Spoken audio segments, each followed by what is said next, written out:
At least 25 people were killed by Israeli airstrikes and gunshots overnight. The majority of those victims were killed by gunfire as they waited for aid trucks. This comes after Israel had said it would allow foreign nations to parachute aid into Gaza. The United Nations describing that move as, quote, distraction to inaction by the Israeli government. Warnings of starvation have intensified this week. The UN's food aid program has said that almost 1 in 3 people in Gaza are going days without eating. Jordan and the United Arab Emirates are expected to begin airdrops in the coming days, but some experts say airdrops are dangerous and insufficient. Take a listen. Such an operation would be ridiculous. We carry out humanitarian airdrops when road access is compromised, when we cannot reach the areas where the people are. In Gaza, that's not the case. The roads are there, the trucks are there, the food is there. The only thing preventing enough food from entering Gaza is the decisions of the Israeli government. Well, for more, we can speak to Shaina Low, communication advisor for the Norwegian Refugee Council. She joins us from Amman. Hello to you, Shaina. Last year, 5 people were killed when at least one parachute failed to deploy during an airdrop. Last month, 12 people drowned when they went into the sea to retrieve food packages that had been dropped from the sky. Are airdrops going to provide any relief or just create more problems? Well, of course, at a time where we're facing widespread starvation, any food is better than no food. But this is just a drop in the ocean of needs. We know the most efficient, the most effective way to reach the people in desperate need in Gaza is through the land crossings, which Israel maintains control over. We know that that's the best way to ensure that aid reaches people wherever they are, and that aid reaches those who are most vulnerable, who can't compete in the fighting when aid is dropped from the sky and people are scrambling to get what they can. Women, children, the elderly, people with disabilities, people with injuries.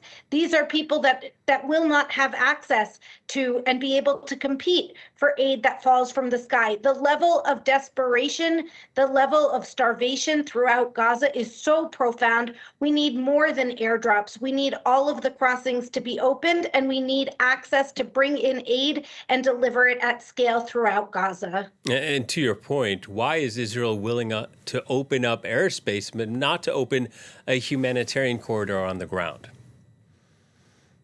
Well, that's really a question for an Israeli spokesperson, but I think the UN was right in saying that this is a distraction.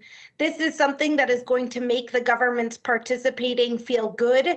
It's going to make the international community feel like action is being taken, but this action is wholly insufficient.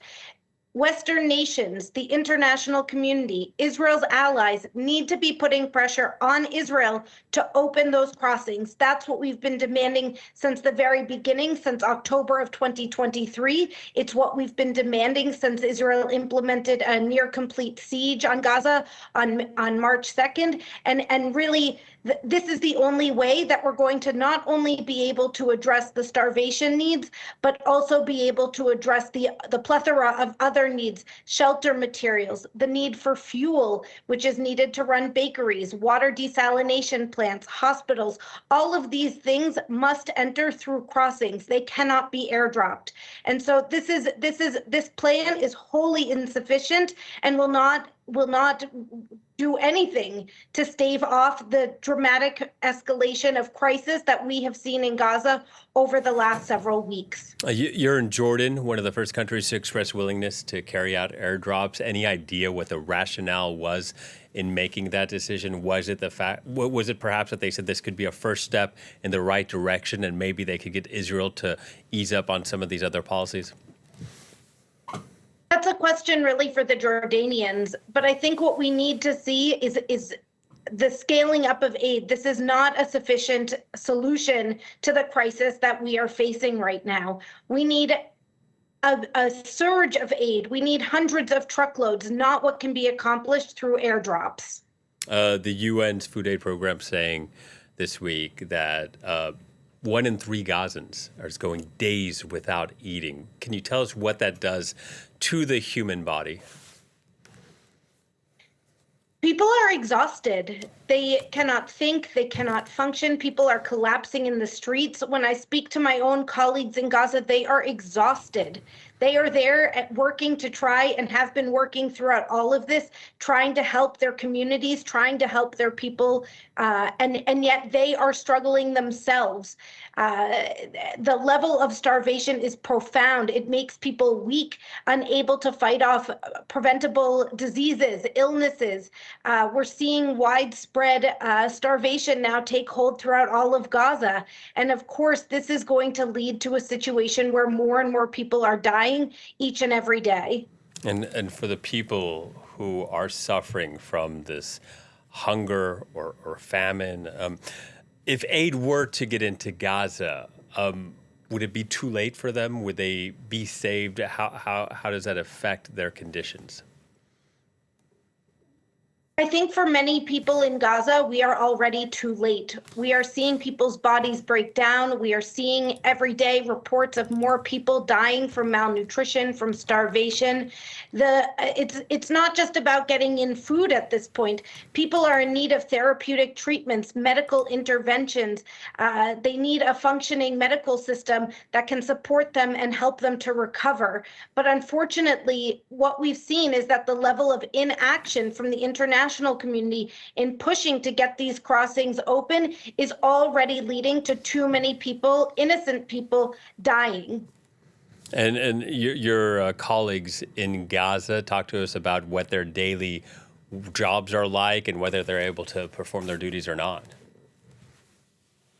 Well, we've already been displaced. Our staff has been displaced just last week with new relocation orders that were issued in Deir el-Belah, which is the heart of where humanitarian operations have been since last year when Israel began its operations in Rafah.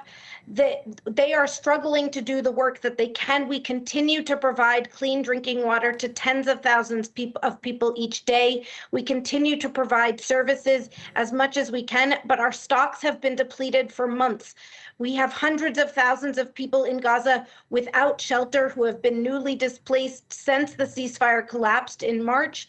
We don't have any shelter materials to provide those people. We hear about people sleeping out in the streets. We hear about people sleeping in overcrowded shelters, and we are unable to provide the type of assistance that we are there to provide because of the impediments and the restrictions that we faced imposed by Israel, preventing us from collecting our aid and distributing it to people throughout Gaza. Our staff wants to work, but they need to be fed in order to do it, and they need to have access to supplies in order to provide the services that we are there to provide. Have you ever seen any other conflict where so much of the international community, and I'm speaking about government specifically, has been in opposition to the humanitarian relief agencies around the world? We're seeing hundreds of agencies saying the situation is serious, but there doesn't seem to be the political will. Have you seen a conflict like this before?